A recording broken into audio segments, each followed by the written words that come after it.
it's your favorite repaint that I just can't get enough of, favorite nerd, and today we are looking at the Black Series Commander Bly. Once again, this was found by Tyler the Collector, and he was willing to pick it up for me, send it my way, so I appreciate his efforts, and I want to take a look at this guy. We've looked at this mold before, but hey, what are you gonna do? We're trying to show all of it, right? So we'll talk about some of the paint choices and stuff, the articulation, of course, we'll kind of breeze through, and then we'll talk about how we feel about it, but first, we're gonna talk about accessories. You get the two pistols. Forget my thumbs. I just finished a Dio that I can show you. I can show you in this video. But he has his two pistols. They look good enough. They're black plastic. The sculpt is decent, and it's kind of made popular by Rex, right? He'll hold them, but he only has one trigger finger hand and then one supporting hand, so this hand will never look quite right holding it. And they'll both fit in his holsters, no problem. The gun is a flat black plastic with no paint added, the same sculpt we're used to, but it is strange that nothing was added to this paint-wise. But it'll hold it just fine. So let's talk about the figure. So the head is going to be on a ball peg on a hinge. Because of the cut of the bottom of the helmet, it's going to be a little limited. So a little limited up. Not too bad down, but that's mostly on the ball peg. You don't get much of the hinge. Swivel, no real attitude. You also get this visor that will come down, so that's cool enough. I'm not sure if the visor itself should be painted. It seems like it should be, but that's a little strange. Tons of paint though. Speaking of paint, we have this mustard color, we have the black and silver, we have this brown, this kind of like worn, and that is throughout. The black and gray end up here. What's up, baby?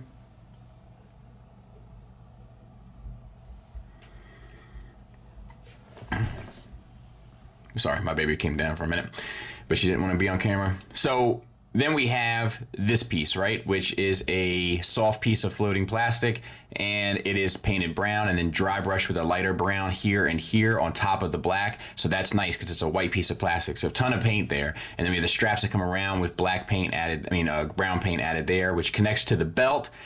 And then the belt itself has the two pouches here connected in the middle with the mustard pieces. And then obviously the pistols are already in there. And a little bit of mustard accent there. I'm not sure if that's on purpose or accidental, to be honest. So all of that works fine. And then you have the single ball peg in the center that does get you a great range. Forward, back, side to side, swivel, and it's done pretty smoothly. So no issues there. All right. And then you have the brown paint that's added, done the same way there. The shoulder hinge, this shoulder pad slides right up underneath there with no problem. It's the best I've ever seen. A lot of times I feel like I gotta fight with that stuff to get it underneath. So that's done well. And then it spins around, no issue. It will get caught up as you reach the top of the shoulder pad, so it's gonna be a little limited in regards to how high up you can get it. Do we have a bicep swivel on this mold? I can't remember. We do, which is nice to see. We rarely get it anymore. And we have the brown paint done the same way on the sides. Double hinged elbow. Get you the full range, which is also nice to see, something we rarely get.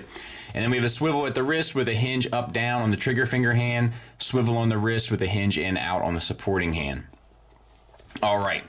Then we have the hips, which are T-jointed ball joints. They get you out to there, so a little limited. Forward and back to there with a thigh swivel at the armor cut joint, which is a nice place to put it. This is cast in this mustard color with the brown painted on, and it works well and gives a nice breakup amongst the white.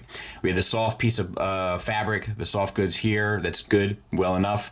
And then we have a double jointed knee with a good range with the brown paint added the same way. And then we have some brown kind of dirt added at the bottom. The problem is that dirt doesn't look like dirt because of the deco of the figure. It ends up looking like poorly painted or scratched off paint of this, but I'm pretty sure it's supposed to be dirt or mud.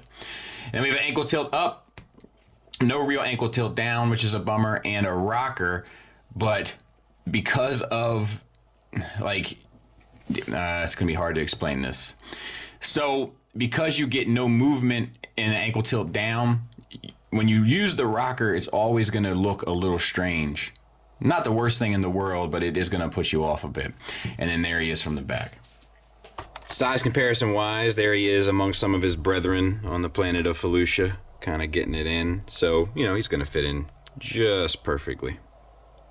And here's this Spider-Man diorama that I've been working on and just finished. So I end up looking at nice, tons of little Easter eggs and stuff in here, and the graffiti and all. And but yeah. Ended up looking pretty good. Final thoughts wise, we'll start with the negatives, and you're always going to have a problem when you have two pistols and you only have one trigger finger hand. The other hand is always going to look a little strange, as it does here. The only other real complaint I have are the way that the ankles are done, where you can't get that ankle tilt down, and then the ankle rocker ends up looking strange a lot of the times. And then I guess if I was to be nitpicky, I would say that the mud effect on the feet ends up looking more like misused brown paint, which is part of the rest of the armor deco. But those are really my only complaints here.